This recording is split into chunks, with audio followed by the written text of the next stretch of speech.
Parce que je pense que 1 Corinthiens 5, dans 1 Corinthiens 5, 1, on parle de 1 à 5, on parle de. Nous on dit que peu importe ce qu'un chrétien fait, il meurt, il va au paradis. Donc lui, ça veut dire que le deuxième thème, c'est qu'un chrétien peut perdre le salut. C'est ça, non?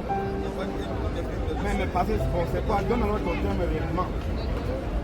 Parce que je n'ai pas dit un chrétien ne perd le salut. Mais si on veut faire le débat sur ça, c'est un autre débat. J'ai été clair. Entre l'âme et l'esprit, parce que quand on lit 1 Corinthiens chapitre 5, le verset 1 à 5, on dit, il y a un... Attends, on va lire... Non, donne, on va aller, on commence d'abord, on va parler. C'est quoi le thème? Parce qu'on a dit le premier thème là, c'est la polygamie. Moi, je dis que la polygamie est biblique. Un homme qui a plusieurs femmes, c'est une bonne chose. Toi, tu dis que c'est faux, c'est interdit. Donc, tu vas nous montrer ça. Maintenant, le deuxième thème, tu voulais que non, on doit s'appesantir. Donc, c'est quoi le deuxième thème? Donne le thème. Tu donnes le thème, on sait qu'on n'est pas sur tel thème, c'est ça. Donne le thème du deuxième débat et puis on va lancer. C'est ça qu'on veut. Le deuxième thème, c'est 1 Corinthiens chapitre 5. Qui dit quoi? C'est quoi le thème du débat? Monsieur. Vas-y. Je suis là où c'est moi qui parle, calme-toi. 1 Corinthiens chapitre 5, le verset 5. Je voulais lire d'abord pour que l'auditoire soit non, dans le deuxième, attends un peu, parce qu'il faut qu'on organise, il ne faut pas... Est-ce que tu es pressé par Non, je ne suis pas pressé, mais on doit organiser. C'est ça, il faut que ce soit l'ordre. Tu as déjà donné le premier thème. Quand donné le premier thème, tu as lu un verset. Est-ce qu'il a lu un verset avant de donner le premier thème? Tu as dit que la polygamie, c'est péché. Nous, on dit que la polygamie est biblique. Toi, tu es contre. Donc, c'est tout. On n'a pas besoin de lire. C'est dans ton temps, tu vas lire. Maintenant, deuxième thème là que tu vois là, c'est quoi le deuxième thème? Tu numérais, c'est quoi? Est-ce que c'est quoi la femme peut pécher? C'est quoi? Tu donnes ton thème et puis on engage dessus. Donc dans le thème, on sait que non, quand on va finir l'autre là, on va finir. On va engager.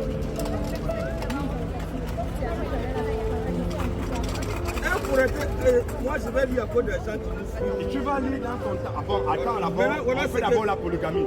Après, on va engager le deuxième. Je viens maintenant pour t'aider, t'as quel problème? Vas-y. Quand tu parles, je m'éteins. Je suis tellement calme. Massa, tu veux qu'on lance le chrono? On dit au nom du Seigneur, je vous... Non, mon esprit étant assemblé avec puissance du Seigneur Jésus-Christ, que tel homme soit livré à Satan pour la destruction de la chair, afin que l'esprit soit sauvé au jour du Seigneur. Donc, ma question sur ce verset, c'est l'esprit qui est sauvé ici, ou bien c'est l'âme qui est sauvée? Parce qu'on dit qu'il est dans le péché et son esprit est sauvé. En quoi il est sauvé? C'est son âme qui est sauvée, mais c'est cette personne-là, est-ce qu'il est sauvé? Ça, c'est ma question que je voulais répondre. Est-ce que tu ne veux pas venir faire un débat avec moi, tu me poses question? Voilà, non, c'est le thème qui est là. Le thème, c'est quoi? Sois vraiment clair. C'est ce que j'ai lu. Il est sauvé ou n'est pas sauvé? Oui, est-ce que la personne qui a commis... il est sauvé? Voilà, c'est ça. Voilà. Est-ce que tu es d'accord qu'il est sauvé? Je ne suis pas d'accord qu'il est sauvé. Ah, ok. Ça veut dire que le deuxième, ça veut dire que... Oh, c'est un chrétien, non? Ça veut dire qu'un chrétien peut perdre le salut. C'est ça qu'on dit que sois vraiment courageux. Dis qu'un chrétien peut perdre le salut. C'est ça qu'on veut bien. C'est quand il parle, tu dis... Non, je sais, je voulais me le dire. Mets-toi juste là. Là, il peut braquer les deux, il peut balancer dans les deux. Voilà. Donc un chrétien perd le salut ou ne perd pas le salut? Je ne sais pas pourquoi tu as cité. Il faut écouter ce que je dis. J'ai dit, est-ce que c'est l'âme qui est sauvée ou bien c'est l'esprit qui est sauvé? C'est une question qui est là. Ah mon frère, l'âme c'est la vie de l'esprit. L'esprit c'est la vie de l'âme. Donc l'âme et l'esprit c'est la vie de l'âme. Voilà, moi je te dis que l'âme et l'esprit c'est pas la même chose.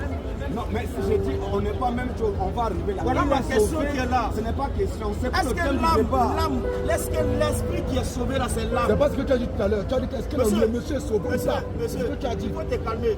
C'est moi qui suis devant toi. J'ai compris. Je ne dis pas, monsieur, je ne t'interviens pas parce que celle-là ne parle pas. C'est pas moi qui vais intimider. Moi j'ai dit ce que j'ai dit de ma bouche. Cette personne-là, dans 1 Corinthiens chapitre 5, le verset 5, où on dit l'esprit est sauvé, afin que l'esprit soit sauvé, est-ce que pour toi qui prêches là, entre l'âme et l'esprit, qu'est-ce qui est sauvé? C'est tout, ma question qui est là. C'est sûr, ça va débattre. Tu me dis que, est-ce que tellement qu'il est risé, il me dit non. Moi je sais que tu ne peux pas saluer. On peut débattre sur la 5 des 50. Je sais ça. Le monsieur. Quand tu n'as pas m'intimider, quand tu viens mobiliser, tu vois que c'est que tu connais là. On connaît, tu es quitté chez nous. Voilà. Maintenant, toi là, moi je te pose une question. Entre l'âme et l'esprit là, qu'est-ce qui est sauvé? Parce qu'ici, on dit on donne son esprit pour que la personne soit sauvée. Entre toi et toi, est-ce que c'est l'âme qui est sauvée ou bien c'est l'esprit qui est sauvé? Tout à l'heure, tu as dit que l'âme et l'esprit c'est la même chose. Je te mets au défi que l'âme et l'esprit c'est pas la même chose. Je t'ai dit l'âme c'est la vie de l'esprit.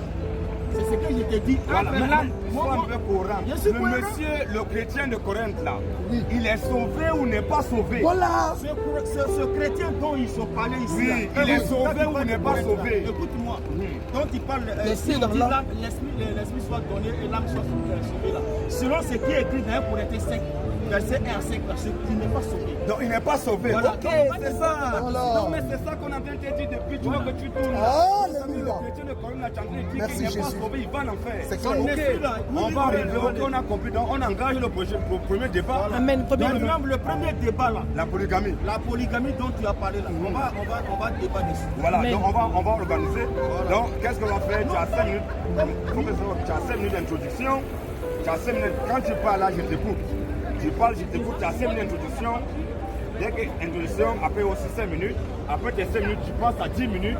Moi aussi, j'ai 10 minutes. Le problème, c'est que non. Toi, tu vas montrer, toi, tu es dans l'optique pour montrer qu'un chrétien, que la polygamie, c'est péché.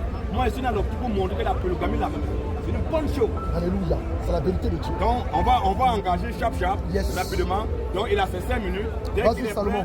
prêt, tu notes le chronomètre et puis on va lancer. Là, il est 18h23. Donc, dès qu'il est prêt, tu lances. Il donne juste les versets. Nous, on va lire.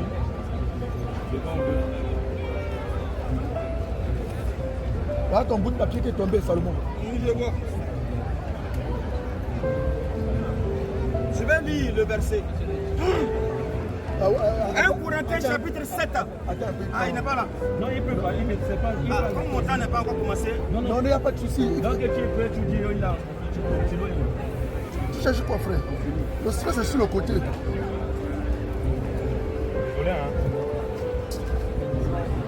Attends un peu, Salomon.